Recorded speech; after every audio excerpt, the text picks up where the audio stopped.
Before the Great War, Randall Dean Clark had served with the United States Army and had been one of the many unfortunate souls to have been deployed to annex Canada.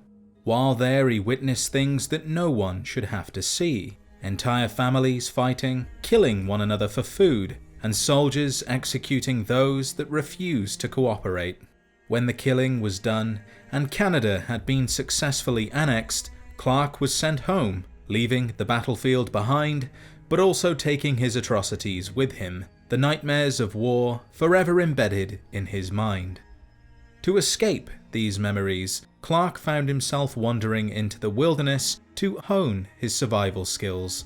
For multiple days, and sometimes even weeks at a time, Clark would leave his family in Salt Lake City, his wife, Charlotte, and his son, Alex, who thanks to these frequent excursions would hardly ever see him.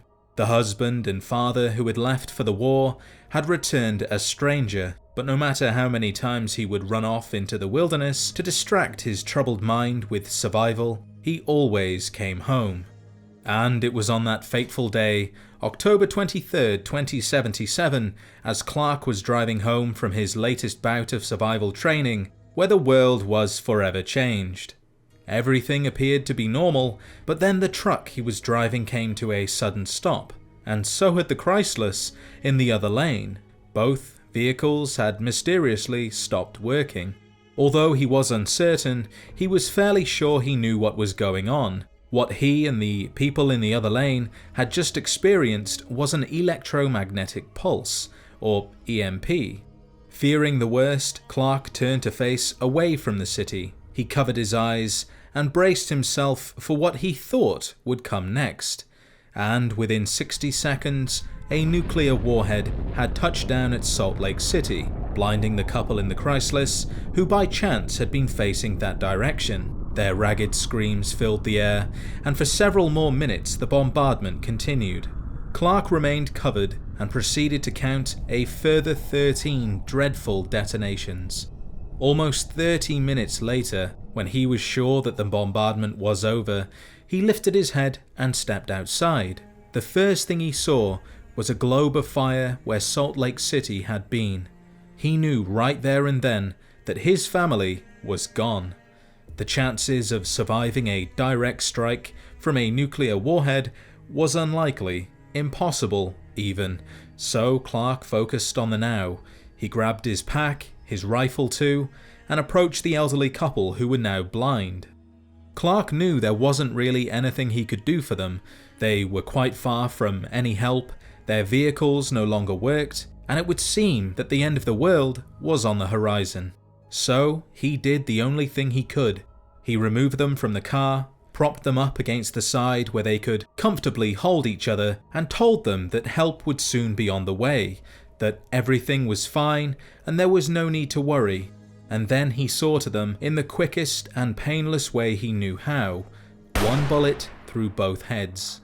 With his family and home completely obliterated, Clark went to the only place he felt safe, back to his camping spot in Zion Canyon. Although without his truck, the trip would take a little longer than a simple afternoon drive, and so he started walking. 5 days later, Clark found himself back in Zion Canyon, and soon after he found himself seeking refuge inside one of the many caves.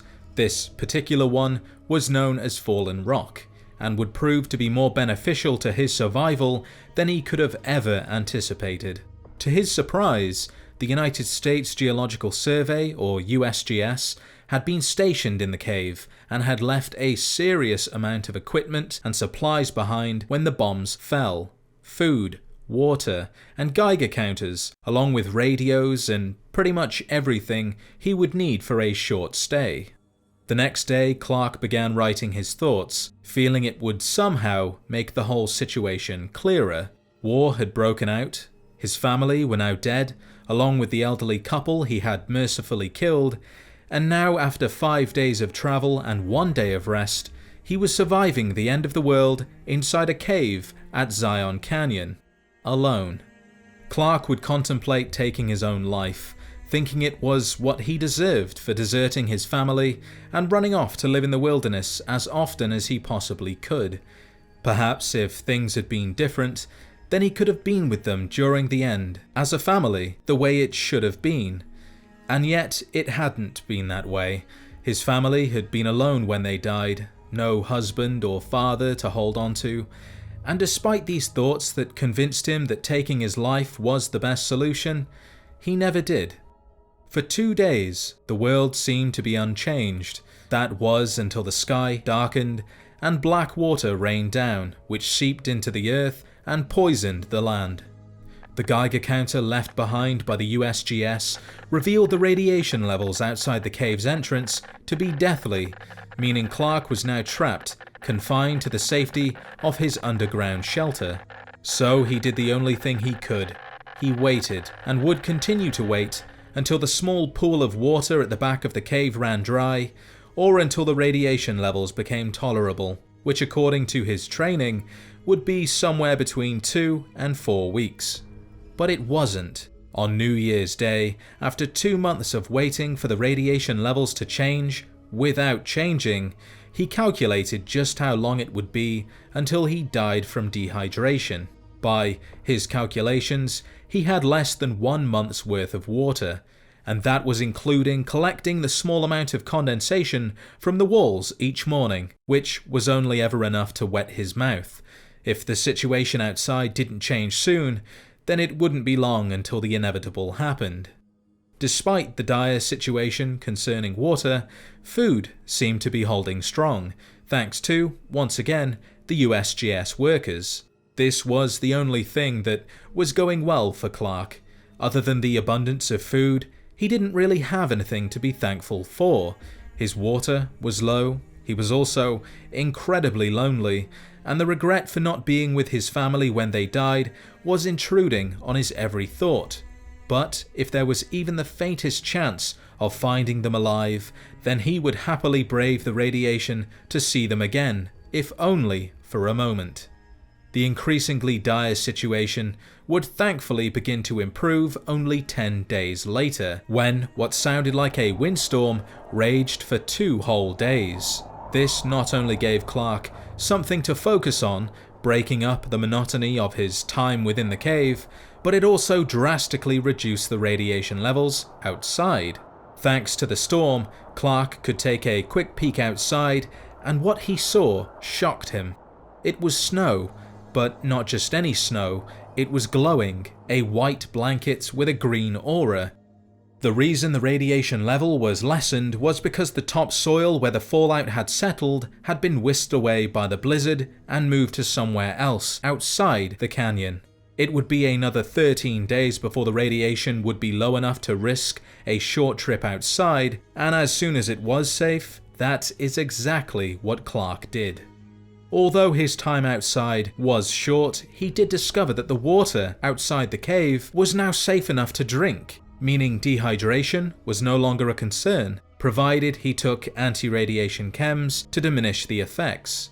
This small victory was overshadowed by a great sense of loss. The world was so quiet and empty than it had been, and it was as if he was the only living thing left alive, and for 5 whole years, it did seem that way. In this time, Clark had established another home at Two Skies, a cave where he would go to spend the much colder and unforgiving winter months. Over time, he began to see more and more signs of life creeping into the canyon. Fresh fruits, the prickly pear, honey mesquite, and banana yucca had all survived the Great War. Yes, they had been slightly mutated and now had strange-looking nodules, but they were still delicious, and Clark was thrilled to be eating something fresh that wasn't canned or packaged. It seemed that life had, after all, survived, and in some cases seemed to be thriving. In time, Clark began to see other signs of life: small lizards, clouds of stinging flies, and a slightly larger fly that would zap the smaller ones before consuming them.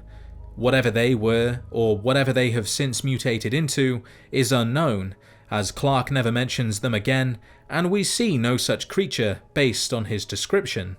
unlike bighorners, which Clark also saw. And it wasn't just the one either, but an entire family, which showed him that not only had other large mammals survived the Great War, but they still possessed the ability to procreate.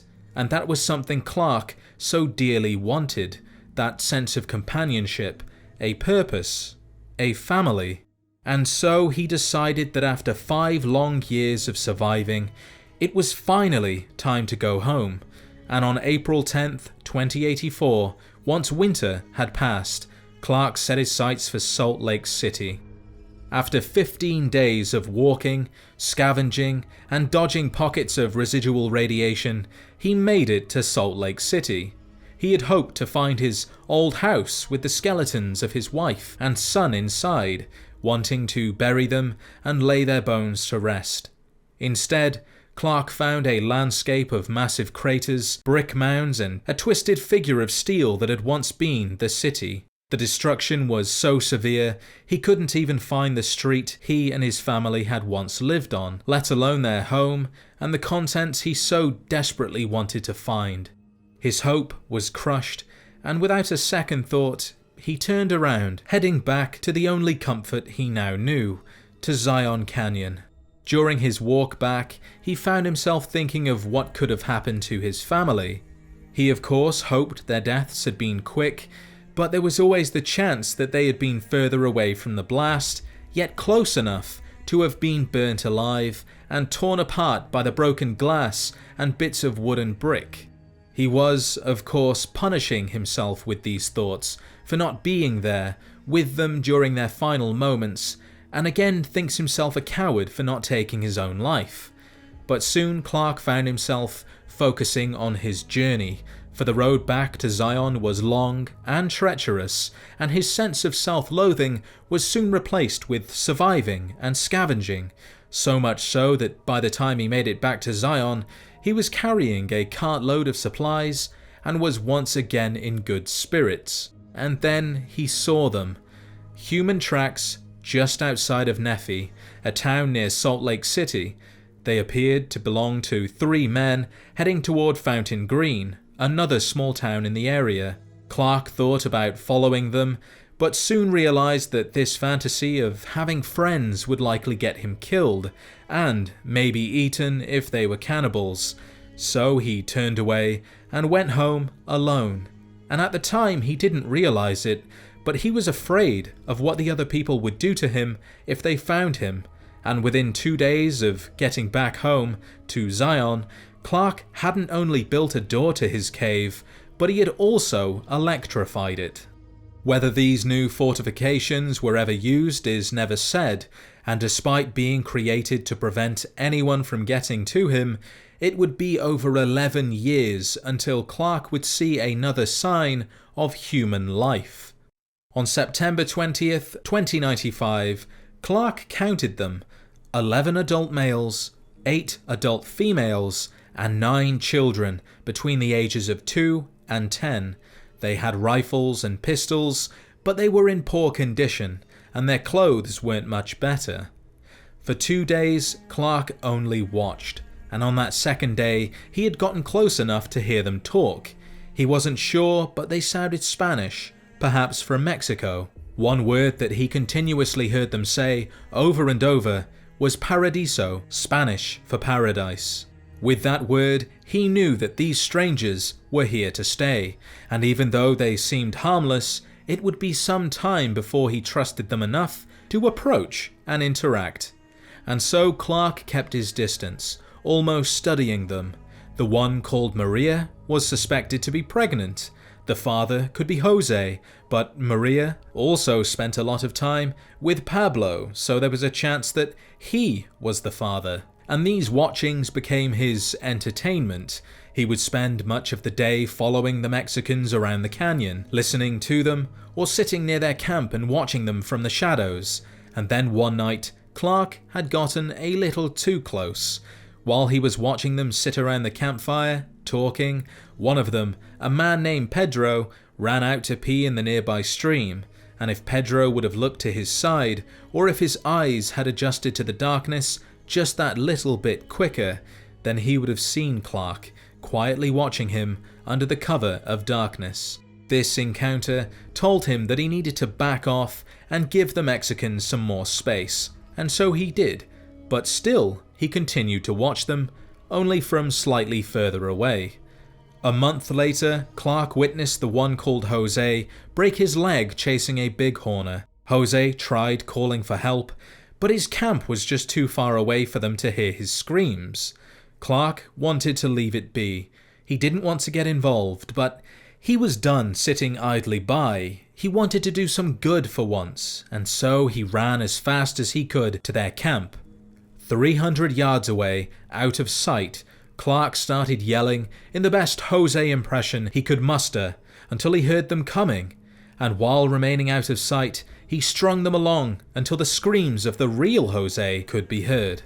Assured that Jose was now in the hands of his people, Clark slipped away, unnoticed, back to his cave, but for the first time he was left with a sense of pride. He had helped. For the first time he had done something good. But the very next day, the Mexicans could be heard using the word infección, and there was no mistaking for what this word meant. The bone had broken the skin, and now Jose's leg was infected. Clark had felt good for helping the previous day, and so he did it again, this time answering their prayers by leaving a bottle of antibiotics on a rock outside their camp. In the morning they thanked God, their Dios, which angered Clark. Why on earth would their God burn the world along with hundreds of millions of lives, but still care enough to leave medicine for a single soul? It made no sense to Clark, but he wouldn't question their ways again. They had needed help, Jose had needed help, and Clark had helped. And thanks to him, Jose would walk again, albeit with a slight limp. But he would live a normal and happy life, and that is what mattered. Then Clark turned his thoughts to the winter. He knew how cold and unforgiving it could be, having gone through it time and time again, and so he wondered if the Mexicans would survive, and if there was anything else he could do to ensure their survival. This time, Clark moved to Stone Bones Cave for the winter, as it was closer to the Mexicans, where he could watch over them. To his surprise, they managed to survive the winter with relative ease. It was a relief, but what they didn't survive was the newcomers. These new people wore strange blue jumpsuits, all sharing the same bright yellow numbers. Over 100 of them had found their way into Zion, and they were stronger than the Mexicans. They had better weapons, they had more people, and they washed over them like a raging blue wave, killing every man that wasn't one of theirs, as well as any woman or child that picked up a weapon. And through it all, Clark only watched in horror as the people he had come to love were slaughtered. Clark returned to his cave, enraged at what he had witnessed, and waited for some plan to come to mind. The next day the newcomers had sentries, patrols, and all seemed to be listening to the man with the dark hair. But if that's true or not, Clark wasn't sure, because he couldn't get close enough to tell. At the center of their camp were the few Mexican survivors, penned in like livestock. All that remained from yesterday's slaughter were 2 women, Eleanor and Carmen, and 5 children. At the sight of this, Clark knew he had to act, but he couldn't run in guns blazing like some big hero. If he did that, he would be gunned down, and then there wouldn't be anyone left to save them. Instead, he decided to wait for night and under the cover of darkness find a way to rescue them. He didn't know how he would do it or where they would go afterwards. All he knew was that he had to get them to safety. When night fell, Clark began scouting the area.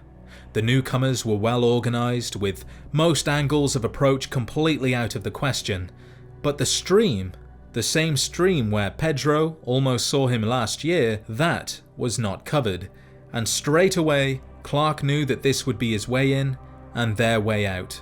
Before heading back to prepare for the infiltration which would take place on the following night, Clark noticed that many of the newcomers were sick. A chorus of uncontrollable coughing filled their camp. He suspected tuberculosis or some other new disease that he hadn't yet seen. Whatever it was, he hoped the Mexicans wouldn't catch it and give it to him, but there would be time to worry about that once they were safe, and so he headed back to his cave and prepared for tomorrow. But this preparation wasn't necessary, for by the time Clark returned, the pens were empty, and all around them the newcomers sat, feasting and coughing between mouthfuls of charred flesh. Clark couldn't believe his eyes. He had failed to save the ones he loved, and something inside of him snapped. On the surface, Clark was calm, if not shaken, but underneath, a deep, burning hatred for these newcomers had risen, and if they only knew what their future held, they would have stood up and left while they still had the chance. For the next 10 months, Clark dedicated every waking hour to destroying the newcomers, seeking out their trails, following the sounds of their ragged coughs, and killing them as often as he could. His first attack killed 6 men. Their bodies and weapons were rigged with explosives, knowing the others would try to claim their fallen dwellers and weapons. Of those that came searching for their missing patrol, 2 would die from the traps. Another 2 Clark would take down with his rifle, leaving 1 alive to crawl away and spread the message that this canyon was not their home and they would pay for what they had done. 3 days later, when they still hadn't left, Clark would kill another 8 men east of Colpitt's Wash, yet still they persisted despite suffering heavy losses. 5 more days would pass and Clark would take another 6 lives in the Narrows, all men. But this time he had been wounded. A 10mm struck his thigh, missing his femoral artery, but reducing his mobility. After the firefight, he would tourniquet his wound and made sure to not leave any blood leading to his cave. Once there, he proceeded to set traps all along the entrance passage, almost certain that they would find him, corner him, and with their numbers, they would kill him. But they didn't come. Clark was left in peace to assess the situation. So far, he had killed 24 coffers in 10 days, around a third of their fighting force. They had been ambushed, shot, blown up, and left wondering who or what was doing this to them. A few days later, Clark was disturbed from his sleep by a man screaming. A coffer had been caught in a deadfall trap and panic fired into the cave, which ricocheted throughout the cave and into Clark's sleeping quarters, almost killing him. Crawling forward, Clark managed to use the layout of the cave to his advantage and killed the entire patrol. Luckily, it was only 3 men, and his traps had worked, but his location was now compromised. The safest thing to do was relocate. So, Clark gathered as much food as he could carry and headed for another cave known as Cueva Garach, which was just one of the many caves that Clark knew of. He had weapon stashes, food stocks, and more importantly, a will that would not break. They may have taken one of his caves, but they couldn't take them all. The only way to escape this relentless onslaught was to leave, die, or kill the vengeful spirit that they had wronged. This war of attrition raged on until January 13th, 2097, when the 34 remaining coffers that hadn't yet been killed or died from the sickness they carried ate their dead and left Zion Canyon, hoping that whatever was within that tormented them wouldn't follow. Clark had won, but his victory didn't feel as good as he thought it would. He reassured himself that the coffers deserved everything that had happened to them, and once again he found himself alone. First his family, and then the Mexicans, and now the coffers. Even if they weren't wanted, they had kept him busy, had given him a purpose, and they too were now gone. 4 days after the coffers had fled the canyon, Clark heard a scream coming from the cave's entrance.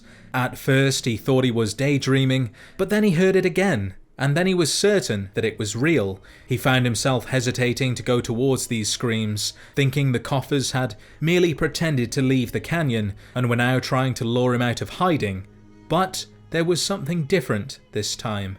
The screams belonged to a woman. The patrols, along with all the coffers who had tried to kill him, had been men. Although he had killed the majority of their numbers, so perhaps the women were now being sent in their stead. It was plausible. Yet curiosity got the better of Clark, and, edging around the corner of the passageway, he saw a woman. She was wearing a blue jumpsuit, and her ankle was deep in a bear trap.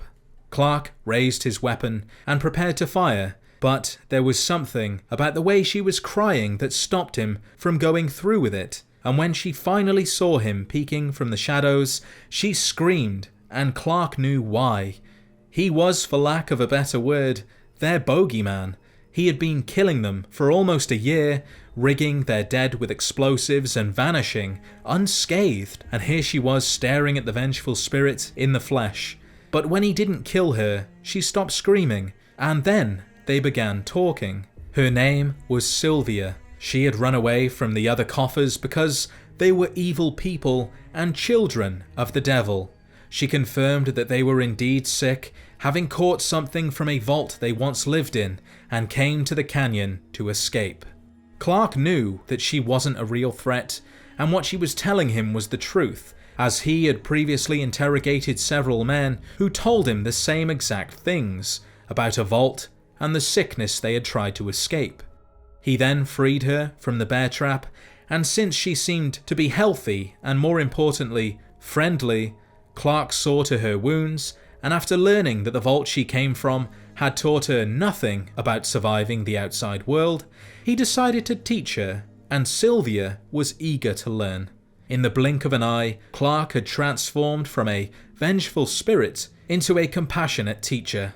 For 3 years, Clark and Sylvia had managed to lead a somewhat normal life. Through his lessons, she became accustomed to the new ways of survival outside the vault, and through teaching, Clark retained his sanity, and together they continued living. In time, their relationship was anything but platonic, and Sylvia soon discovered that she was with child. This news, the very fact that he would be a father at the age of 47 in a world full of dangers, absolutely terrified him. Unlike Sylvia, who was excited and trusting, fully believing that Clark would let no harm come to her or their child. Which, once again, brought back those painful memories of his life before the Great War, his wife Charlotte and his son Alex, 2 people he had never mentioned to his new wife, not wanting her to know that he had previously failed as a husband and as a father, but he swore that he wouldn't let that happen again. It couldn't happen again. Soon, Clark found himself hiking into Tocqueville for medical books and supplies, assuring himself that this pregnancy would be done right. For the entire pregnancy, Clark studied and prepared himself and Sylvia for what they would have to do when the time came. However, when Sylvia's water broke, indicating that she was ready to give birth, Clark discovered that the baby was in the breech position, meaning the feet were coming first instead of the head. This complicated the birth and forced Clark to attempt a cesarean section. Clark knew that a C-section would improve the chances of the baby being born without any injuries, or worse. To prevent Sylvia from feeling any pain, Clark administered an anesthetic which knocked her out, while he was left to perform the C-section. The procedure was a success and the baby was removed. However, the baby had died from complications, which Clark suspects was due to taking too long to perform the C-section, and to make matters worse, Sylvia had also died from complications. This promise of a new family, a chance to begin again, was completely torn from under him, and as always, Clark was left alone. He decided to bury them south of the Narrows, and this time he was able to get some closure. He had finally been able to bury the ones he loved and say goodbye. But that didn't make it any easier, and for the first time since entering this new world, Clark was fairly certain he could take his own life. But for whatever reason, he didn't. He continued living and moved to Morning Glory Cave, somewhere new and fresh, where he wouldn't be reminded of his failures, somewhere he could instead do what he did best: survive. Which he did for 7 more years, without any signs of human life or activity, until he came across 10 sets of tracks just half a mile northeast of the canyon's entrance. And the strange thing about these tracks weren't the fact that they were human, but the fact that all of them were barefoot. A day later, Clark would see them through his scope, walking corpses, very old and very worrisome, for he thinks he could have finally lost his mind. But the very next day, he knows these shuffling abominations are real, because as soon as they saw him, they rushed him like wild animals, snarling and clawing their way towards him. Clark did manage to escape from these creatures unharmed, and soon after he found himself thinking, how could something look like a walking corpse yet lack the smell of decay? He didn't know it, but he had just encountered feral ghouls, people changed by the radiation of the Great War, destined to walk the land for all eternity, to be healed but also maddened by radiation. He decides putting them out of their misery would be the best thing to do, and this becomes his new purpose: to rid Zion of the walking corpses. And a little over just a week, they were gone, all taken care of. And then, just like before, after the deaths of Sylvia and Michael, his unborn son, Clark disappears for several years. No more notes, no more records of his doings, only an empty passage of 5 or so years before he resurfaces on February 5th, 2108 to celebrate his 60th birthday. Clark contemplates what could you actually give a man that already has everything? And his answer to that is a bottle of whiskey and a 12-gauge slug through the roof of the mouth. He asks God why a shriveled old man with a beard who's seen enough sunrises and sunsets, even the big sunset, referring to the Great War, is still alive. Why has he been hanging on to life for 36 years? And as you would expect, he gets no answer. He then thinks about Charlotte and Alex and Sylvia and Michael, who could have been his loved ones who were dead without really dying, not the way he was dying. Why should he age slowly over time instead of joining them in what could be instant? A single shot would be all it took, and so Clark said goodbye to Zion. Yet the very next day he's writing again, calling himself a coward, and promises to try again next year with 2 bottles of whiskey instead of 1. Maybe that'll do the trick, he says to himself. But it didn't, and for 10 more years, Clark would spend his days surviving and wanting to be with his loved ones, but simply can't bring himself to do it. And then something happened, something miraculous, something that he could finally focus on, perhaps for good. 24 children, half boys, half girls, all aged somewhere between 8 and 14, arrive in Zion. They were dirty and scrawny, and he knew that they had been on their feet for quite some time. A children's crusade, if you will. Keeping his distance as he always had, Clark watched the children stop and set up camp roughly where the Mexicans had done so all those years ago. 30 years ago, in what seemed like a different life. Listening to them, he discovered that they spoke English, and one of them was literate, reading stories while the little ones fell asleep.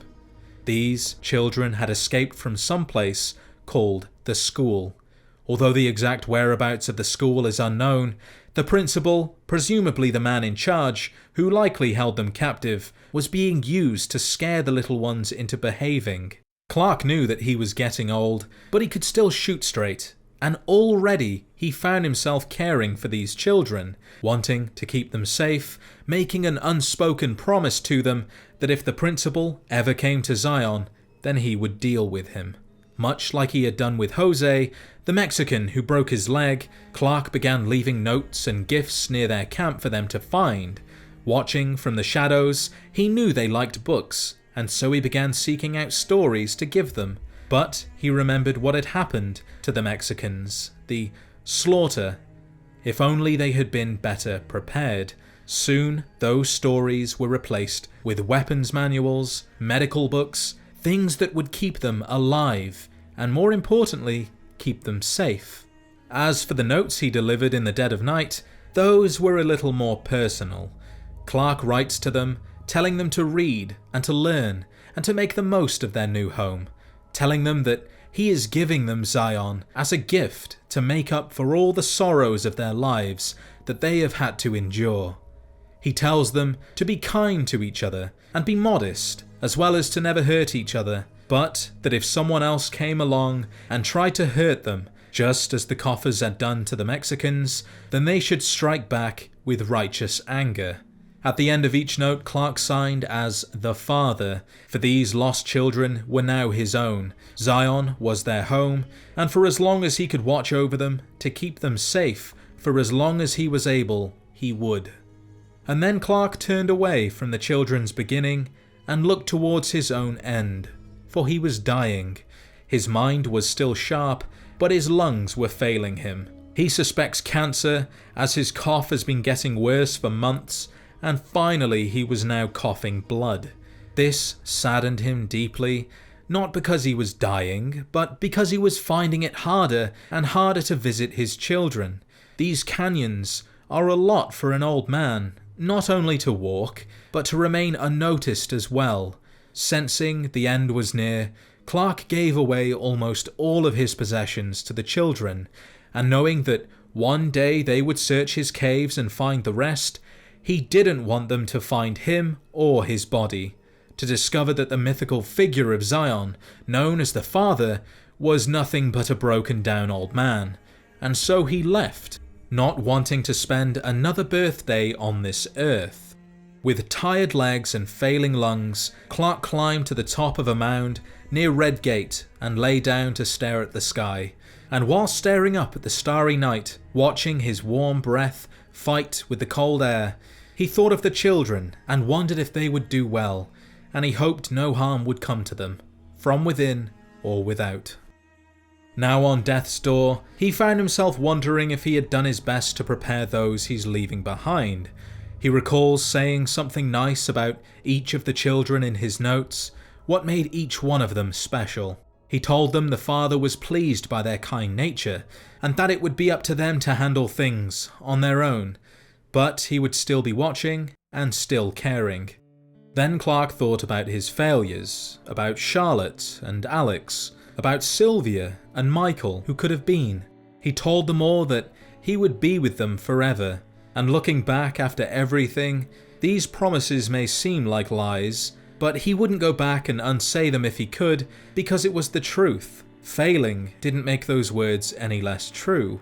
But what was the point to all of these failures? And then Clark finally understood why he couldn't take his own life. The reason he continued living was to keep the memories of the ones he had promised to spend a life with alive, and by keeping their memories alive, he was in some small way also keeping them alive. It was the only way he could keep his promise to them, and while that might not be good enough for some, it was good enough for him. Now his body, on the other hand, that wasn't his choice. His body seemed to have its own mind, its own drive, a desire to continue living that he hoped the little ones also had, because to survive the canyon and the new world they were in, they would need it to continue the species, that blind drive to push on no matter how bleak things may seem, and their crusade to the canyon, to their new home, was more than enough proof to suggest they had this drive. And so, Clark was content with how things were. His breathing slowed to a crawl, and the cold consumed him. His time on Earth had been full of war and death and vengeance, but thankfully, at the end of a very punishing and painful life that would have broken the strongest of men, Clark was able to witness innocence once more in the children that came to Zion. Be sure to show your support by liking the video and subscribing if you haven't already for more Fallout content. If there's anything you would like to see in a later video, leave a comment and I'll see what I can do. With that said, thank you, as always, for watching, and I'll see you in the next adventure.